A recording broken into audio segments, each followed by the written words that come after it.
जय हिंद। संख्या पद्धति के अंतर्गत भाग 5 में संख्याओं के विभिन्न प्रकारों पर चर्चा करेंगे।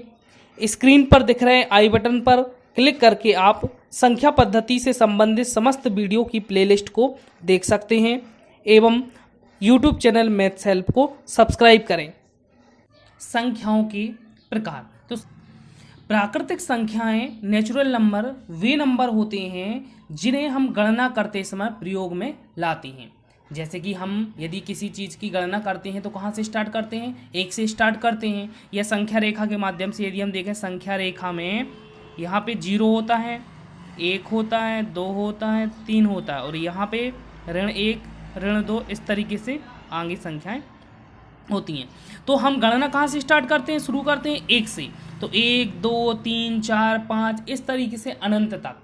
तो ऐसी संख्याएं जिन्हें हम गणना करने में प्रयोग करते हैं उनको हम प्राकृतिक संख्याएं कहते हैं। उदाहरण के लिए 1 2 3 से लेके अनंत तक की जो संख्याएं होती हैं वो प्राकृतिक संख्याएं कहलाती हैं।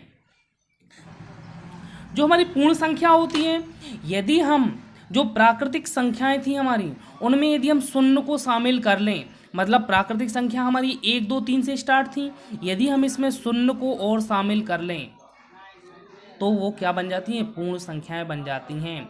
तो इसलिए हम कह सकते हैं यदि हम प्राकृतिक संख्याओं में शून्य को भी सम्मिलित कर लिया जाए तो ऐसी संख्याओं का जो समूह होता है वो पूर्ण संख्याएं कहलाती हैं। जैसे कि हम कह सकते हैं, उदाहरण के लिए, उदाहरण कहाँ से स्टार्ट होंगी पूर्ण संख्याएं? 0 1 2 से अनंत तक।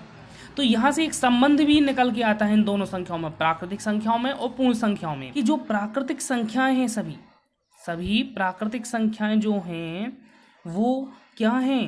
पूर्ण संख्याएं हैं। क्योंकि देखो, पूर्ण संख्याओं में 1 2 3 से अनंत तक शामिल हैं और यहाँ प्राकृतिक संख्याएं, लेकिन पूर्ण संख्याएं हैं। तो हम कह सकते हैं जितनी भी प्राकृतिक संख्याएं हैं वो क्या होती हैं? ए होता है सबसेट का, क्या होती हैं? पूर्ण संख्याएं होती हैं। कि हम प्राकृतिक संख्याओं को क्या बोलते हैं? नेचुरल नंबर, इसलिए उसके n से हम इसको प्रदर्शित करते हैं प्राकृतिक संख्याओं को। और पूर्ण संख्याओं को हम क्या बोलते हैं? होल नंबर, इसलिए हम इसको किससे रिप्रेजेंट करते हैं? w से रिप्रेजेंट करते हैं, होल नंबर। इसलिए हम कह सकते हैं जितनी भी प्राकृतिक संख्याएं हैं नेचुरल नंबर सबसेट होती हैं किसकी? पूर्ण संख्याओं की, होल नंबर की। पूर्णांक जो होता है इसको हम रिप्रेजेंट की बात कर लें कि इसको किससे दर्शाते हैं, तो इसको हम जेड्स के द्वारा दर्शाते हैं। तो पूर्णांक जो होते हैं उसको जेड के द्वारा दर्शाया जाता है।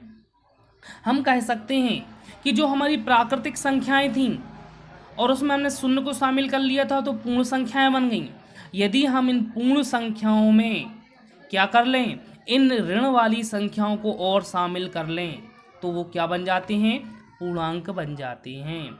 मतलब कह सकते हैं कि यदि प्राकृतिक संख्याओं से परिभाषा देखें तो कह सकते हैं यदि प्राकृतिक संख्याओं में शून्य को शामिल कर लिया जाए और शून्य के साथ साथ इन ऋणात्मक संख्याओं को भी शामिल कर लिया जाए तो वे संख्याएं पूर्णांक कहलाती हैं। उदाहरण के रूप में कि जो पूर्णांक संख्याएं होती हैं वो ऋण 3 ऋण 2 अनंत से लेके ऋण 1 0 1 2 3 4 इस तरीके से अनंत तक होती हैं।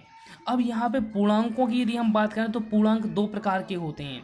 एक होता है धनात्मक पूर्णांक और एक होता है ऋणात्मक पूर्णांक।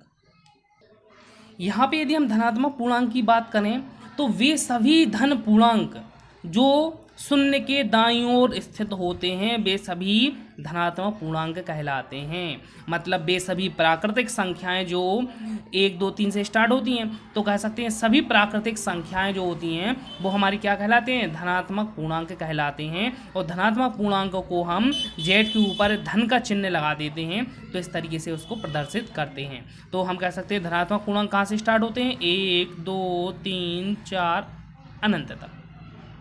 यदि हम कहें ऋणात्मक पूर्णांक की बात करें तो ऋणात्मक पूर्णांक क्या होता है? तो ऋणात्मक पूर्णांक के ऊपर हम जेड से हम पूर्णांक को दर्शाते हैं, लेकिन ऋणात्मक इसलिए उसके ऊपर ऋण का चिन्ह लगा देते हैं।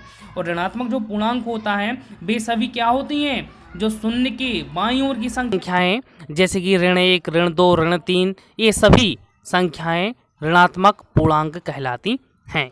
शून्य को ना तो धनात्मक पूर्णांक और ना ही ऋणात्मक पूर्णांक कहा जाता है। परिमेय संख्या को हम इंग्लिश में बोलते हैं रैशनल नंबर। तो वे संख्याएं जिन्हें हम P/Q के रूप में लिख सकते हैं, वे संख्याएं परिमेय संख्याएं कहलाती हैं। जहां P और Q हम लिख सकते हैं, जहां P व Q क्या होते हैं, पूर्णांक होते हैं, और पूर्णांक हम पढ़ चुके हैं। P और Q क्या है, पूर्णांक हैं, तथा जो हर में Q है इसका मान कभी भी 0 नहीं होना चाहिए। यदि हर में 0 हो जाएगा तो वो अनंत बन जाएगा, इसलिए हर में 0 नहीं होना चाहिए। प्राकृतिक संख्याएं परिमेय संख्याएं हैं, सभी पूर्ण संख्याएं परिमेय संख्याएं। परिमेय संख्या जो हमने पढ़ा था P/Q के रूप में लिख सकते हैं, Q बराबर नहीं होता 0, और P और Q क्या होते हैं, पूर्णांक होते हैं, और परिमेय संख्याओं को हम R के द्वारा प्रदर्शित करते हैं। ठीक है, अब बात करते हैं हम अपरिमेय संख्याओं की। तो वे संख्याएं अपरिमेय संख्याएं कहलाती हैं जिन्हें P/Q के रूप में नहीं लिखा जा सकता। मतलब जो संख्याएं परिमेय संख्याएं नहीं हैं वे क्या होंगी, अपरिमेय संख्याएं होंगी, क्योंकि हम इसे P/Q के रूप में व्यक्त नहीं कर सकते। और इसके लिए हम समझने के लिए हम कह सकते हैं कि वे सभी संख्याएं जो करणी के अंदर पूर्ण वर्ग नहीं होती हैं, वे सभी संख्या अपरिमेय संख्याएं कहलाती हैं। जैसे कि हम उदाहरण कह सकते हैं करणी 3, करणी 2, करणी 5, ये क्या है, सब अपरिमेय संख्याएं हैं, अपरिमेय संख्याएं। लेकिन यदि हम कह दें कि करणी 225, ये भी तो करणी के अंदर है, लेकिन 225 क्या है, एक पूर्ण वर्ग है।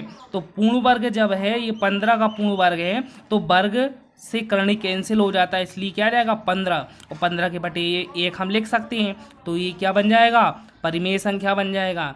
इसलिए यदि करणी के अंदर पूर्ण वर्ग होता है तो वो एक परिमेय संख्या होती है। यदि वो करणी के अंदर पूर्ण वर्ग नहीं है तो वो क्या होती है, एक अपरिमेय संख्या होती है। छठवें नंबर पे सम संख्याएं, जिसको हम इवन नंबर भी बोलते हैं। तो सम संख्याएं वे संख्याएं कहलाती हैं जो 2 से पूर्णतः विभक्त होती हैं।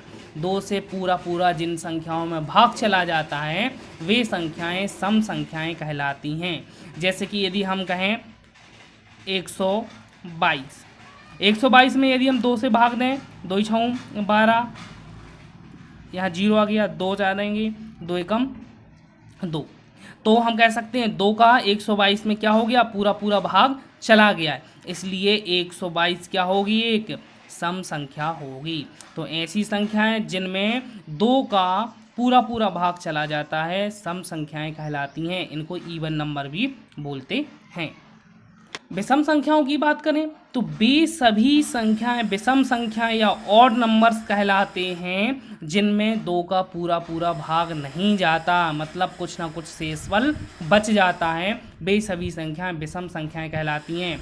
जैसे कि 3, 5, 21। यदि हम इनमें और अभी देखें संख्याएं तो इनमें क्या होता है, 2 का भाग नहीं जाता। यदि हम 3 में 2 का भाग देंगे तो 2 एकम 2, 1 शेषफल बच जाएगा। 5 में 2 दूनी 4, 1 शेषफल बच जाएगा। इस तरीके से वे सभी संख्याएं जिनमें 2 का पूरा भाग नहीं जाता है विषम संख्याएं कहलाती हैं। भाज्य संख्याएं या कंपोजिट नंबर, वे संख्याएं भाज्य संख्याएं कहलाती हैं जिन संख्याओं के एक और स्वयं संख्या के अतिरिक्त कोई दूसरा गुणनखंड होता है। उदाहरण के रूप में हम देखते हैं कि यदि कोई संख्या है 25, तो इसको हम कहेंगे कि ये भाज्य है या अभाज्य। तो हम कह सकते हैं कि ये जो संख्या है इसमें किसका भाग चला जाएगा, 1 का चला जाएगा, और स्वयं इस संख्या का भी भाग चला जाएगा। तो इन दोनों के अलावा यदि किसी संख्या का और भाग चला जाता है तो वो संख्या भाज्य संख्या कहलाती है। इसमें क्या है, 5 का भी भाग चला जाता है, या 25 है, यह एक भाज्य संख्या होगी। तो कह सकते हैं कि जिन संख्याओं के 2 से अधिक गुणनखंड हों वे संख्याएं भाज्य संख्याएं कहलाती हैं। अभाज्य संख्याएं या प्राइम नंबर वे संख्याएं हैं जिनकी केवल 2 गुणनखंड होते हैं, और वे 2 गुणनखंड कौन होते हैं, 1 होता है और एक स्वयं संख्या होती है। इनके अलावा कोई भी उभयनिष्ठ गुणनखंड नहीं होता, वे संख्याएं अभाज्य संख्याएं कहलाती हैं। जैसे कि हम कह सकते हैं दो से स्टार्ट करें तो दो की यदि हम बात करें तो दो में एक का भाग चला जाएगा और स्वयं दो का भाग चला जाएगा, और यदि हम कहें दो में तो किसी का भाग नहीं जाएगा, इसलिए हम कह सकते हैं दो क्या है, एक अभाज्य संख्या है। यहाँ पे कंफ्यूज हो जाते हैं दो, तो दो जो है सबसे छोटी अभाज्य संख्या होती है, सबसे छोटी अभाज्य संख्या, सबसे छोटी अभाज्य संख्या क्या है, दो है। इसी तरीके से यदि हम तीन की बात करें तो तीन में भी किसका, एक का जाएगा और तीन का जाएगा और किसी का नहीं भाग जाएगा। तो इस तरीके से वे संख्याएं जिनके केवल दो गुणनखंड होते हैं, एक और स्वयं वो है संख्या, तो वे संख्याएं अभाज्य संख्याएं कहलाती हैं।